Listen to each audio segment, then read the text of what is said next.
You know that specific silence that happens right before a car crash? The moment when the tires lose traction, the screech hasn't started yet, and physics just takes the wheel? That's what the air conditioning sounded like in Jason's office. It was a Friday afternoon, the kind of gray, lifeless New York Friday that makes you question every life choice that didn't involve moving to a goat farm in Vermont. I was sitting across from Jason, a 30-something CEO who wore sneakers that cost more than my first car and possessed a smile that didn't quite reach his dead, shark-like eyes. He was leaning back in his Herman Miller Aeron chair, a chair he didn't know how to adjust properly, so he always looked like a toddler trapped in a spacecraft, and tapping a Mont Blanc pen against his teeth. Click, click, click, the sound of a time bomb that didn't know it was already ticking. Marjorie, he started, using that tone reserved for euthanizing family pets or explaining cryptocurrency to the elderly. You know, we're pivoting. We're moving toward a leaner, more agile methodology. We're trimming the fat to let the muscle breathe. I stared at him. I've been in this game long enough to know when I'm being hustled. If you enjoy stories about corporate sociopaths getting served a cold plate of karma, do me a favor and hit subscribe, maybe drop a like. It helps keeps the lights on while I navigate this absolute circus. Anyway, back to the execution. The board and I, well, mostly I because I'm steering this ship, we've been looking at the equity pool, Jason continued, his eyes darting to the ficus plant in the corner because he couldn't hold my gaze. And frankly, the legacy options. The ones my dad handed out like candy back in the day, they're clogging the cap table. They're dead weight, Marge, and we're a family here. Families make sacrifices for the greater good. Family, I repeated. The word tasted like battery acid. Exactly, he beamed, thinking he'd landed the plane. So we're restructuring. Your stock options, the advisory ones, they're being canceled, effective immediately. We're issuing new grants to the engineering team. The guys actually building the future, you know? But hey, we're keeping you on salary for the transition period. We're not monsters. He pushed a document toward me. It was a single page. Notice of equity forfeiture. It was printed on heavy bond paper, meant to look official, meant to look final. I looked at the paper. Then I looked at Jason. He was sweating, just a little, right along the hairline where his hair plugs were fighting a losing battle against genetics. He expected me to cry, or scream, or throw the artisanal coaster sitting on his reclaimed wood desk.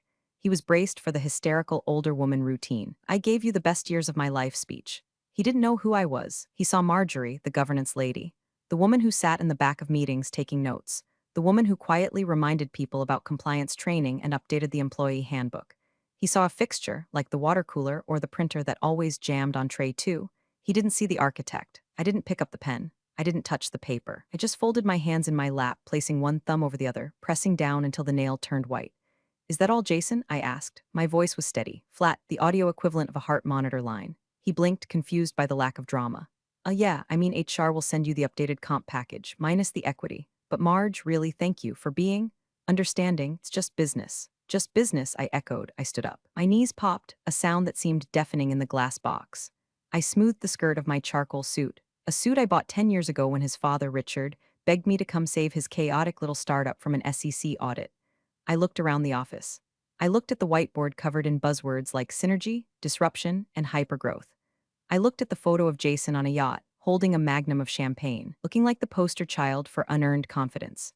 I'll get back to work then, I said. I walked out. I didn't slam the door. I closed it softly with a click that sounded like a lock engaging.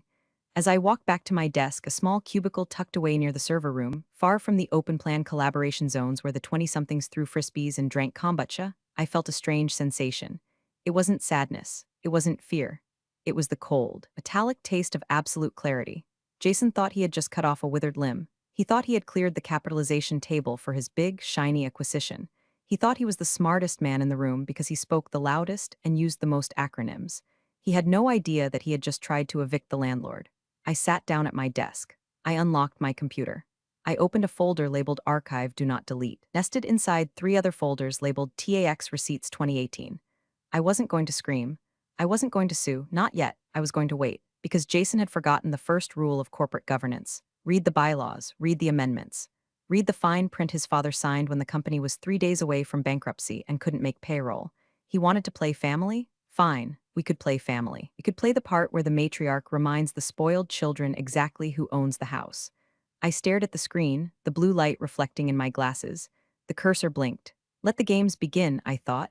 And for the first time in years, I smiled. It wasn't a nice smile. It was the smile of a wolf watching a sheep lock itself inside the slaughterhouse. Understand why Jason's little power play was roughly as intelligent as sticking a fork into a toaster while standing in a bathtub? You have to go back. back before the polished concrete floors and the espresso machines that cost more than a Honda Civic. Back to when this company was 5 people in a sublet basement in Queens that smelled like mildew and desperation. It was 12 years ago. Richard, the founder, Jason's dad, called me at 3 o'clock a.m. I was working at a mid-tier firm then, billing hours and dying slowly inside, one document review at a time. Marjorie, Richard had rasped, his voice sounding like gravel in a blender. I'm done. The SEC is sniffing around the series around. The investors are pulling term sheets. I can't pay the lawyers. I can't pay you. I can't pay anyone. I should have hung up. I should have gone back to sleep and let Richard's dream die the death it probably deserved. But Richard, he had this chaotic, magnetic energy. He was a mess, but he was a brilliant mess. I'm coming over, I said. When I got there, the office looked like a crime scene where the murder weapon was bureaucracy. Papers everywhere, unopened notices from the IRS. Richard was sitting on the floor, surrounded by empty takeout containers, looking like a man who had stared into the abyss and the abyss had handed him a tax bill. And there was Jason. He was 22 then, an intern. He was sitting in the corner playing Angry Birds on his phone, wearing oversized headphones, completely oblivious to the fact that his inheritance was currently swirling down the drain. He looked up at me, gave a vague nod, and went back to flinging digital birds at digital pigs. That was the dynamic. Richard panicked. Jason ignored, and I fixed. For 6 months, I didn't sleep. I lived on vending machine coffee and sheer spite. I rebuilt their corporate structure from the ground up. I standardized the contracts. I fought the auditors. I renegotiated debt with creditors who threatened to break kneecaps. I was the janitor of their legal mess, scrubbing the grime off the ledger until it shined. When the dust settled, the company was saved, but there was no money, literally zero liquidity. Richard sat me down on a folding chair. Marjorie, I can't pay your invoices. I have nothing. I know, Richard, I said. I was exhausted. My hair was a mess. I was wearing the same blouse I'd had on for 2 days. But I can give you this, he said. He slid a document across the table. It was a convertible advisory agreement. A weird Frankenstein's monster of a contract. Its shares, Richard explained, his eyes bloodshot. Advisory shares, Class B. But here's the kicker. I'm putting in a clause, a loyalty clause. If the company fails to pay dividends for 24 consecutive months, or if the board fails to meet for a fiscal year, these shares convert. Convert to what? I asked, squinting at the legalese. Voting stock, Richard whispered. Supervoting stock, 10-1 ratio. It's a poison pill, Marjorie. If I ever lose control or if the vultures come circling and stop paying us, this kicks in, you become the failsafe. I looked at Jason in the corner, still useless, still playing games. Then I looked at Richard. He was trusting me to be the keeper of the keys. Why me? I asked. Because you're the only one who actually reads the paperwork, Richard said. I signed it. He signed it. We notarized it right there with a stamp I kept in my purse. I filed it away. Not in the main digital repository. Richard was paranoid about hackers then, but in the physical Iron Mountain archives and a personal copy in my fireproof safe at home. Years passed. The company grew. Richard got old and tired. He stepped back into a chairman emeritus role, which basically meant he played golf and pretended not to notice his son turning the company into a tech bro frat house. Jason took over as CEO. Jason, who never read anything longer than a tweet. Jason, who treated me like the office furniture. Jason, who saw governance specialist on my door and assumed it meant glorified secretary. He didn't know about the clause. Why would he? He never dug into the pre-series B historic filings. He only cared about the shiny new valuation metrics, but the clock had been ticking. Condition 1, unpaid dividends. The company hadn't paid a dividend, ever. They reinvested everything into growth hacking and Jason's expense account. That was 12 years of non-payment. Check. Condition 2, board inactivity. Jason hated board meetings. He thought they were stifling innovation. He had replaced formal board meetings with strategy retreats in Chelum and Aspen. Legally, those didn't count. There hadn't been a quorum-certified, minutes-recorded board meeting in 3 years. Check. The conversion had happened silently, automatically, 3 years ago. According to the piece of paper sitting in my safe, the paper yellowing slightly with age, the paper stained with a single drop of coffee from a night in 2012. I didn't just have stock options. I held 52.4% of the voting power of the entire company. And Jason, he was walking around strutting like a rooster, unaware that the fox was already sleeping in the henhouse, holding the deed to the farm. The fog of loyalty had cleared a long time ago for me. Now, all I saw were targets. Invisibility is a slow process. It doesn't happen overnight. It's like erosion. First, they stop inviting you to the strategy lunches. Then, you fall off the email threads for the high-level projects. Then, they move your desk. 6 months before Jason called me into his office to cancel my options, they moved me. I used to be next to the executive suite, strategic location. I could hear the hum of decisions being made. Then, one Monday morning, I came in to find my boxes packed. We're creating a wellness zone for the developers, the office manager. A 22-year-old named Kaylee who communicated primarily in emojis told me. So we moved you to the annex. It's quieter, better for whatever it is you do. The annex was a glorified storage closet near the server racks. It was cold. It hummed with the sound of fans cooling terabytes of data. It was where they put things they didn't want to look at: broken chairs, outdated promotional banners, and me. I became a ghost. I would walk down the hallway to get coffee. The good coffee machine was in the main kitchen, but I was unofficially banished to the Keurig in the basement, and people would look right through me. New hires didn't even know my name. One afternoon, a guy named Chad, because of course his name was Chad, stopped me near the elevator. He was wearing a vest over a t-shirt and holding a skateboard. He was the new VP of brand evangelism. "Hey," he said, snapping his fingers. "You're in HR, right? The toilet on the fourth floor is clogged." Someone tried to flush a salad. I stared at him. I was wearing a silk blouse and holding a binder containing the intricate details of our Delaware tax nexus. "I'm in governance, Chad," I said, my voice ice. Right, governance, HR, operations, same thing," he laughed, already looking at his phone. "Just get a plunger, yeah? It smells like failure in there." He walked away. I didn't get a plunger. I went back to my desk and added his name to my mental list. Chad, VP of Brand Evangelism, vest holder, future unemployable person. But the invisibility had a perk. When people think you're furniture, they talk in front of you. They leave things on the printer. They forget you have access to the shared drives because they assume you don't know how to use a computer. That's how I saw the numbers. Jason was ramping up for the sale, the big exit. Rumors were flying about a $400 million acquisition by a massive conglomerate, Omnicorp, not their real name, but close enough.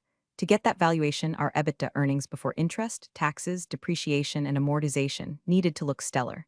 But it wasn't stellar. It was mediocre, so Jason was getting creative. I watched the files update in real time on the server. I saw the adjusted EBITDA spreadsheets. They were moving operational expenses into capital expenditures to artificially inflate profit. They were counting projected revenue as recognized revenue. It was classic, sloppy fraud.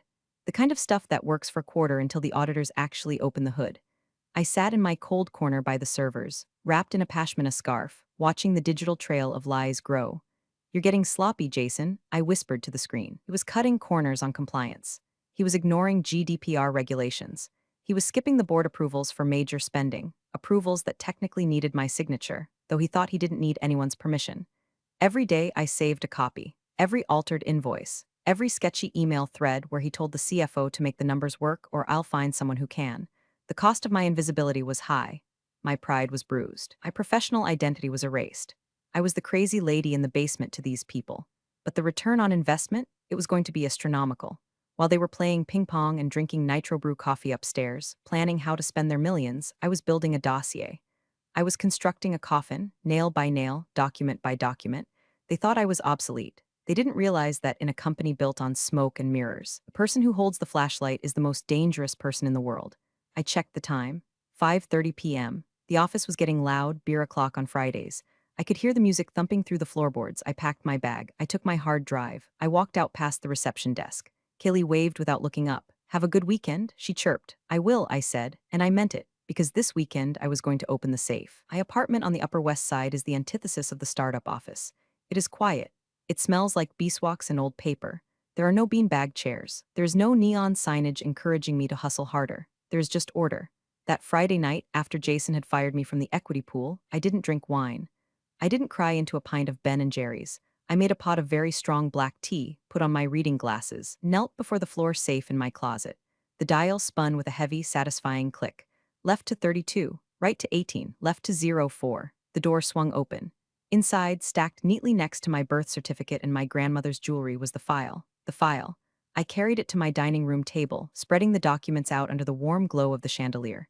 It was like visiting old friends. Friends who were armed and dangerous. I bypassed the standard incorporation papers and went straight for the amended and restated shareholders agreement, dated 12 years ago. The paper was slightly yellowed. Richard's signature was a frantic scrawl in blue ink. My signature was small, precise, in black. I turned to page 14. Clause 7.2. I ran my finger over the text, reciting it like a prayer I had memorized a decade ago. In the event that the company fails to declare and pay dividends on any class of stock for a period of 24 consecutive months. Or Roman 2. The board of directors fails to convene a quorum-certified meeting for a period of 12 consecutive months. The advisory Class B shares held by the advisor Marjorie X shall automatically, and without further action by the board, convert into Class A supervoting shares at a ratio of 10:1.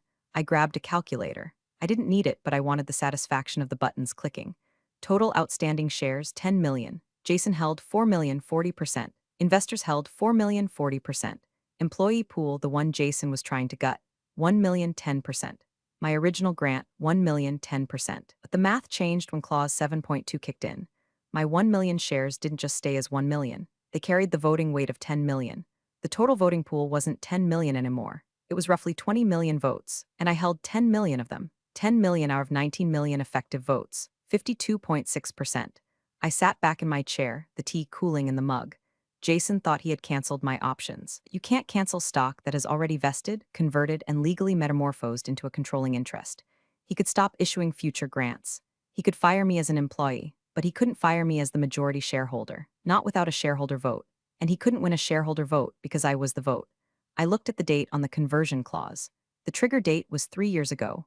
For 3 years, I had been the silent owner of the company. I had let Jason play CEO. I had let him buy his Herman Miller chair. I had let him hire Chad the skateboarder. I had let him think he was a god. Why? Because loyalty is a hard habit to break. Because Richard was my friend and Jason was his son, and I kept hoping, foolishly, that Jason would grow up, that he would learn, that he would eventually respect the machinery that kept his engine running. But today he tried to erase me. He tried to steal the equity I had earned by bleeding for this company when he was still in diapers. He broke the social contract, so I was going to enforce the legal one. I pulled out a fresh legal pad. I picked up my pen. I started drafting, not a resignation letter. I was drafting a motion to intervene. I needed to time this perfectly. If I revealed my hand too early, Jason might try to scuttle the deal, burn the company down out of spite, or tie me up in litigation for years. He had the company credit card for legal fees I was paying out of pocket. I needed to wait until the moment of maximum leverage, the moment when backing out was impossible, the moment when the check was on the table and the pen was hovering. I looked at the calendar on my wall. The acquisition signing was scheduled for next Thursday. 6 days. 6 days to play the role of the defeated, compliant ex-employee. 6 days to let Jason dig his grave a little deeper. I took a sip of cold tea. It was bitter. I liked it. Tuesday, 2 days before the signing, Jason decided to host what he called a pre-victory board meeting. It wasn't a real board meeting, of course. Real board meetings require notice, agendas, and, crucially, me verifying the quorum. This was just a circle jerk in the conference room with the 3 lead VC investors who were about to cash out big time. I wasn't invited, obviously, but I was still technically employed for my transition period, and old habits die hard. Plus, the conference room has glass walls, and sound travels through the ventilation ducts remarkably well if you know where to stand in the copy room. But I didn't need the copy room. I walked right in. I was holding a tray of water bottles. It was humiliating, yes. A woman with a law degree and 15 years of governance experience playing waitress. But I needed to be in that room. I needed to hear the specific words they used. Marge, Jason said, his voice dripping with faux magnanimity when he saw me. He was wearing a suit today, no sneakers. He looked almost professional if you ignored the nervous energy radiating off him like heat waves. Just set those down, thanks. He turned back to the investors. 3 men in Patagonia vests and Allbirds shoes, the uniform of capital. So Jason said, gesturing to the pitch deck on the screen. The cap table is clean. We've scrubbed the legacy issues. The option pool is optimized for the acquisition. Omnicorp is ready to wire the funds Thursday morning. And the founder's stock, one of the VCs asked, a guy named Brad. Richard's stake, Dad's on board. Jason waved a hand dismissively. He's in Florida. He just wants the check. He's not involved in ops anymore. I have his proxy. Like I thought as I set a water bottle down. Richard never gives proxies. He trusts no one in the redundancy, Brad asked, glancing briefly at me. He meant me. I was the redundancy. Handled, Jason said, his voice dropping a decibel. We offered a generous severance. The equity was retired. It's a non-issue. Retired. Like an old racehorse they shot behind the barn. I arranged the bottles perfectly straight. I checked the coasters. I was invisible. Excellent, Brad said, leaning back, because Omnicorp's legal team is brutal. If they find a single hair in the soup, they'll retrade the deal. They'll drop the valuation by 20% just for fun. There are no hairs, Jason insisted, slamming his hand on the mahogany table. We run a tight ship. We are transparent. We are ready. He picked up a bottle of sparkling water, the one I had just placed there. He raised it. To the finish line, Jason said, to the liquidity event the VCs chorused. They clinked plastic bottles. I stood by the door, holding the empty tray. My face was a mask of polite servitude. Inside, my brain was screaming. They were toasting to a crime. They were celebrating a heist where the getaway car had no engine. Jason looked at me. For a second, just a second, I saw a flicker of guilt, or maybe it was fear. Maybe he realized, deep down in his lizard brain, that it was too easy, that I had gone too quietly. You can go, Marjorie, he said. Enjoy the meeting, gentlemen, I said. I walked out. As I headed back to the annex, I felt a vibration in my pocket. It was a text from Richard. Richard, Jason says you're leaving? What's going on? I stopped in the hallway. I looked at the text. I could tell him now. I could blow it up right now, but Richard was old. If I told him over the text, he might have a heart attack, or worse, he might call Jason and scream at him, tipping our hand. I typed back just a restructuring. Don't worry, Richard, I'm handling the paperwork. We'll see you Thursday. He replied, I'll be there for the signing. Hate these things. Need you to look over the final docs for me. I smiled. I'm already looking, Richard. I'm already looking. Pre-victory party was winding down upstairs. I could hear laughter. Let them laugh. Laughter makes you careless. Laughter makes you forget to check the basement. Wednesday, the day before the end of the world. The digital data room for a $400 million acquisition is a sacred space.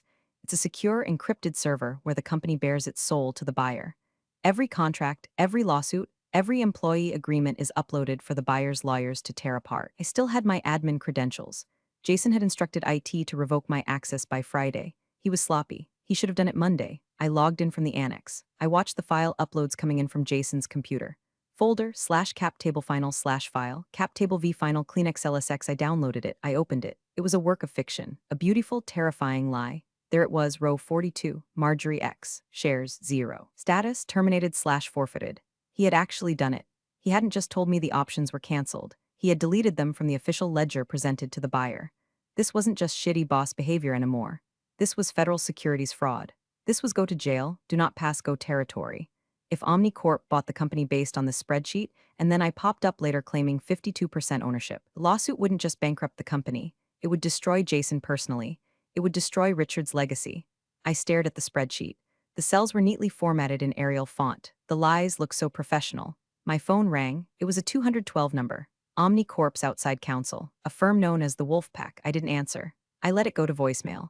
Then, a new notification popped up in the data room. Request from buyer counsel. Please provide original executed copies of all advisor agreements from 2010 to 2012. My breath hitched. They were digging. They were looking for the legacy paper. Jason uploaded a file 5 minutes later. File, advisor agreements consolidated PDF. I downloaded that too. I scrolled through it. He had included my original employment contract, but he had omitted the convertible advisory agreement, one with clause 7.2. He had cherry-picked the documents. He was actively concealing the controlling interest of the company. I leaned back in my chair. The hum of the servers sounded like a Gregorian chant. I had a choice. Option A, call the buyer's lawyers right now. Send them the missing document. Blow the deal before it gets to the table. Omnicorp walks away. The company's stock crashes. Jason gets fired, but the company and my potential payout burns to the ground. Option B, wait. Let Jason sign the representation that the data is accurate. Let him commit the fraud on paper in ink. Then intervene before the buyer countersigns. If I did option B, I wasn't just saving the company, I was taking it. I picked up the phone and dialed a number I hadn't called in years. Richard? Marjorie? His voice was crackly, distant. He sounded tired. I'm at the airport, flying up for the signing tomorrow. Jason says it's a done deal. Why do I feel like I'm walking into a trap? Because you are, Richard, I said softly. What did he do? The edge was back in his voice, the old Richard. He erased me, Richard. He scrubbed the cap table. He's selling the company without disclosing the conversion clause. Silence on the line, then a heavy sigh that sounded like a tire deflating. The idiot, Richard muttered. The absolute, arrogance-blinded idiot. He thinks because he ignored the clause. Doesn't exist. He's going to sign the purchase agreement tomorrow, Richard. He's going to commit fraud. Not if we're in the room, Richard said. I need you to bring your copy, I said. The one from your safe, just in case. I have it, Richard said. I never travel without my insurance policy. Meet me in the lobby tomorrow, I said. 7:50 a.m. The signing is at 8 o'clock. Marjorie? Yes, take him down, but save the company. I built that damn thing with my own hands. I know, I said. That's why I'm still here. I hung up. My hands were shaking, not from fear, from adrenaline. The trap was set. The bait was taken. Now we just had to wait for the snap. Thursday morning, the day of reckoning. The weather was appropriate, thunderstorms. The sky over Manhattan was the color of a bruised plum. I stood in the lobby of our building, wearing my best suit, a navy blue power suit that cost a month's rent. I wasn't the governance lady today. I wasn't the annex ghost. I was the majority shareholder. Richard walked through the revolving doors at 7:50 a.m. sharp. He looked older than the last time I'd seen him. He walked with a cane and his suit hung a little loose on his frame, but his eyes were still sharp. They were the eyes of a man who had stared down bankruptcy and won. Marjorie, he nodded. No hug. We weren't huggers. We were war buddies. Richard. I nodded back. You have the folio? He patted a battered leather briefcase. Right here. We took the elevator up. The silence was heavy. Does he know I'm coming with you? Richard asked. He thinks you're just here to smile for the photo op, I said. He thinks I'm packing my things. He never did understand the difference between price and value, Richard grunted. The elevator dinged at the penthouse floor. The glass doors slid open. The office had been transformed. Fresh flowers everywhere. Catering spread that could feed a small army. Champagne on ice. Jason was standing in the center of the room, adjusting his tie in the reflection of a window. When he saw Richard, he plastered on a smile. "Dad, you made it." He rushed over, ignoring the cane, ignoring the stiffness in Richard's gait. "Big day, biggest day." Then he saw me standing behind Richard. His smile faltered. "Marjorie, I thought you were clearing out the annex today." "I am," I said calmly. "Just wanted to say goodbye to your father." Jason checked his Rolex. "Okay, well, make it quick. The OmniCorp team is arriving in 10 minutes. We need the room clear of non-essentials, non-essentials." Richard gripped his cane tighter. I saw his knuckles turn white. He looked at his son, this boy he had raised, this boy he had handed a company to, and he saw the emptiness. "Jason," Richard said, his voice low. "Did you review the cap table with Marjorie?" "Dad, stop." Jason rolled his eyes. "It's handled. The lawyers signed off. Stop micromanaging. This is my deal. I built this value. You polished the value," Richard corrected. "You didn't build the foundation." Whatever, Jason waved a hand. "Just sit in the conference room. Don't say anything weird to the buyers, okay? Let me do the talking." He turned his back on us. He turned his back on his father. He walked toward the conference room where the lawyers were setting up. Richard looked at me, a look of profound sadness. "He's not ready," Richard whispered. "No," I said, "he's not." "Do what you have to do," Richard said. "Are you sure?" I asked. "He's your son." "He is," Richard said. "But the company? The company is my life's work, and he's about to perjure himself and destroy it." We walked toward the conference room. The OmniCorp team was walking in from the other entrance. 6 lawyers in charcoal suits, 2 partners. Serious men and women carrying thick binders. They looked like sharks entering a feeding frenzy. Jason greeted them with a high-five energy that was painfully out of place. "Welcome, welcome. Let's make history," Jason chirped. I stood by the door. I waited. The players were seated. The stage was set. It was time to flip the table. The conference room table was a slab of marble that probably cost more than my college education. On one side, Jason, flanked by our nervous-looking general counsel, a guy named Tim who was 26 and clearly out of his depth, and Richard. On the other side, the wolf pack from OmniCorp. I stood in the back corner, near the ficus tree. Jason shot me a glare that clearly said get out, but he couldn't make a scene in front of the buyers. He ignored me, hoping I would dissolve. The lead counsel for OmniCorp, a woman with steel-gray hair and glasses that looked like they could cut glass, opened the main binder. Her name was Miss Sterling. "All right," Miss Sterling said. Her voice was crisp. "We've reviewed the final disclosures. We have the wire instructions queued. $400 million cash and stock deal." Jason was practically vibrating. He was already spending the money in his head. However, Miss Sterling paused. She pulled a single sheet of paper from her stack. "We have one final housekeeping item regarding the capitalization table." Jason froze. "Yes, it's clean. We sent the clean version. We ran a standard search against the Delaware corporate filings this morning," Miss Sterling said. "Just a sanity check, and we found a discrepancy." She slid the paper across the marble table. "There's a UCC filing and a historic shareholder agreement referenced in the 2012 audits that doesn't appear to be resolved in your current ledger." "A Class B convertible instrument?" Jason laughed. A nervous, high-pitched sound. "Oh, that's ancient history. That was just some advisory thing for an old employee. It was canceled. Right, Tim?" He kicked Tim under the table. Tim jumped. Yes, retired, forfeited." Miss Sterling looked over her glasses. "Do you have the forfeiture agreement signed by the holder?" "We gave notice," Jason said. "It's an at-will employment state. We canceled the options." "Options are one thing," Miss Sterling said. "Voting stock is another. If this instrument converted, it's not an option anymore, it's equity. And if you don't have a signed release, we have a problem." The room went deadly silent. The air conditioning hummed. "Who is the holder?" Miss Sterling asked. She looked at the document. "Marjorie?" Jason's face went pale. He opened his mouth, but no sound came out. I took a step forward. My heels clicked on the hardwood floor. Click, click, click. Every head turned. "That would be me," I said. Jason swiveled around in his chair. His eyes were wide, panicked. "Marjorie, what are you doing? Get out." I ignored him. I walked straight to the table. I didn't look at Jason. I looked at Miss Sterling. "I am Marjorie," I said, "and I haven't signed a forfeiture agreement. In fact, I haven't signed anything." I placed my folio on the table. I opened it. "This," I said, pointing to the document, "is the original convertible advisory agreement. And here are the bank records showing 0 dividend payments for 12 years. And here are the affidavits swearing that no board meeting occurred between 2019 and 2022. I looked at Jason. "Clause 7.2 triggered on January 1st, 2022, I said. "My advisory shares converted to Class B supervoting stock." I turned back to Miss Sterling. "I don't hold options, Miss Sterling. I hold 52.4% of the voting interest in this company." The silence in the room was absolute. You could hear a pin drop. You could hear Jason's career dying. That's bullshit," Jason shouted, standing up. "She's a secretary. She's the governance lady. She doesn't own anything." "Sit down, Jason," Richard said. His voice was quiet, but it commanded the room. Jason looked at his father. "Dad, tell them." "She's telling the truth," Richard said. "She owns it, Jason. Always has." Miss Sterling looked from me to Jason to Richard. Then she closed her binder. "Well," she said, "it appears the person sitting in the CEO's chair doesn't actually have the authority to sell this company." She looked at me, a look of professional respect. Marjorie, she said, are you the controlling shareholder? I am, I said. Then why are we talking to him? She asked, gesturing vaguely at Jason. I have no idea, I said. I pulled out the chair at the head of the table, the chair Jason usually sat in.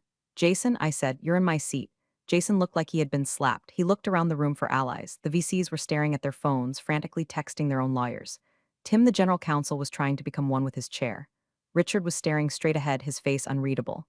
This is a coup, Jason sputtered. You can't just? This is my company. It was your playground, I corrected him. It's my company, legally. Technically and morally, I stood waiting. Jason, Richard said again, move. Jason stood up. He was shaking. He grabbed his portfolio. You'll hear from my lawyers. This is entrapment. This is corporate governance, I said. Goodbye, Jason. He stormed out. The heavy glass door swung shut behind him. The vibration rattled the water bottles. I sat down. The leather of the chair was still warm from him. I smoothed my skirt. I looked at the OmniCorp team. They were watching me like I was a bomb that had just diffused itself. Miss Sterling, I said, I apologize for the theatrics. The former management was confused about the equity structure. Clearly, Miss Sterling said. She looked amused. So where does this leave the deal? OmniCorp doesn't like surprises. No surprises, I said. I have reviewed the term sheet. The valuation is fair. The technology is sound. The only defect was the representation regarding the cap table. I slid a new document across the table, one I had drafted last night. This is a shareholder consent form. As the majority holder, I am ratifying the sale. I am approving the merger. Miss Sterling picked it up. She read it. And the proceeds, she asked. The distribution waterfall. The previous cap table allocated 40% to Jason, I said. That allocation is incorrect. My shares take precedence. I paused, however, I said. You're going to make one adjustment. The employee option pool, the one Jason tried to cancel, we're reinstating it out of my share. The engineers, the support staff, the people who actually built this place. They get their payout first. Richard looked at me. He smiled, a small, proud smile. And Jason? Miss Sterling asked. Jason remains a minority shareholder, I said. He will get his check, but he is removed from management, effective immediately. He is barred from the board of the new entity.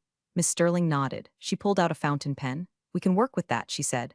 For the next 4 hours, we redlined the contract. I didn't need Tim. I knew every clause, every liability, every buried skeleton in the company's history because I was the one who buried them. At 1 p.m., we signed. The wire transfer initiated. $400 million. My phone buzzed, a notification from the bank. I walked Richard to the elevator. You did good, Marge, he said. I just read the fine print, Richard, I said. He'll never forgive you, Richard said. He'll get over it in St. Tropez, I replied. With his 10% stake, he can buy a lot of therapy. I went back to the office. The annex seemed a million miles away. I walked into Jason's my office. I looked at the view of the Manhattan skyline. The rain had stopped. The sun was breaking through the gray clouds. I saw the notice of equity forfeiture still sitting on the desk where Jason had left it on Friday. I picked it up. I walked over to the shredder. It was gone. I sat down in the Herman Miller chair. I adjusted the lumbar support. It finally fit. I opened my email. I sent one message to the entire company. Subject, update regarding leadership and acquisition to all staff from Marjorie X interim CEO team. The acquisition is complete. Your jobs are safe. Your stock options are vested. We are a family here. And this time, Mom is in charge. Get back to work. I closed my laptop. I took a sip of Jason's lukewarm sparkling water. It tasted like victory. Real power doesn't announce itself, it simply asserts. Marjorie's quiet takeover of that acquisition was a masterclass in strategy. Never mistake someone's silence for weakness. True competence often holds the ultimate leverage. Appreciate you all for sticking through this one. See you in the next story.